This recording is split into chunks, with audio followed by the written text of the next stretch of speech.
Comme chaque samedi, nous vous emmenons en balade. Ce soir, direction le Maine-et-Loire et le petit village de Chenillé-Changé, connu pour sa Vierge monumentale. C'est aussi le lieu idéal pour une escapade fluviale. Découverte en compagnie de Laura Striano avec Cyril Dudon. Niché au creux du coteau et bordé doucement par les flots de la Mayenne, voici le petit village de Chenillé-Changé. Village pittoresque où le temps semble s'être arrêté. Et pourtant, ici, de nombreuses curiosités et surtout des histoires, comme celle de cette Vierge monumentale culminant à plus de 7 mètres de haut. Cette Vierge, il ne faut pas penser que c'est une apparition à Chenillé-Changé.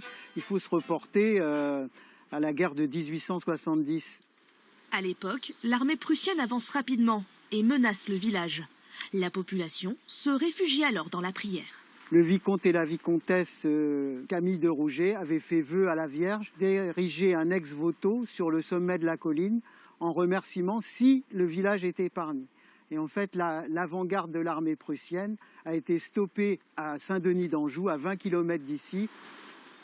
Un village depuis sous bonne protection. À bien y regarder d'ailleurs, la Vierge n'est jamais très loin. On l'aperçoit cette fois sur l'une des façades de cette tour, d'inspiration toscane, qui n'est autre que l'ancien moulin. On ne dirait pas que c'est un moulin et on a l'impression que cette tour fortifiée date aussi du Moyen-Âge, mais en fait non, elle date que de 1902. On a fabriqué de la farine et de l'électricité grâce à la roue à aube de 7 mètres de diamètre.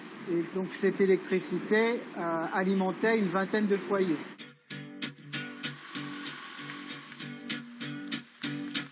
Chenillé-Changé est aussi le berceau d'un patrimoine un peu différent, celui de la race bovine rouge des prés.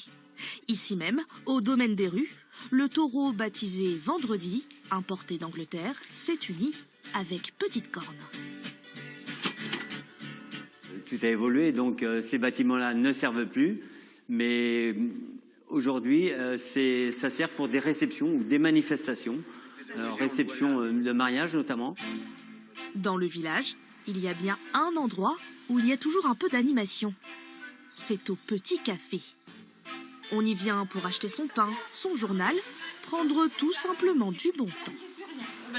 Si on prendra un petit blanc tous les deux. David, on le fait alors. Ouais. Et cela, que l'on y réside ou que l'on y soit de passage. Nous, l'été, on travaille très très bien. On ne peut pas se plaindre, on a vraiment du monde, on a de la chance d'avoir un village vivant. Ce qui fait enfin la renommée de Chenillé-Changé, c'est son petit port de plaisance, où l'on peut y louer un bateau sans permis. Ses amis ont choisi de partir à l'aventure à l'occasion d'un week-end d'anniversaire. Ici, on a la manette des gaz, la barre, qui correspond au volant d'une voiture. Ok. Et ici, on est au point mort. Okay.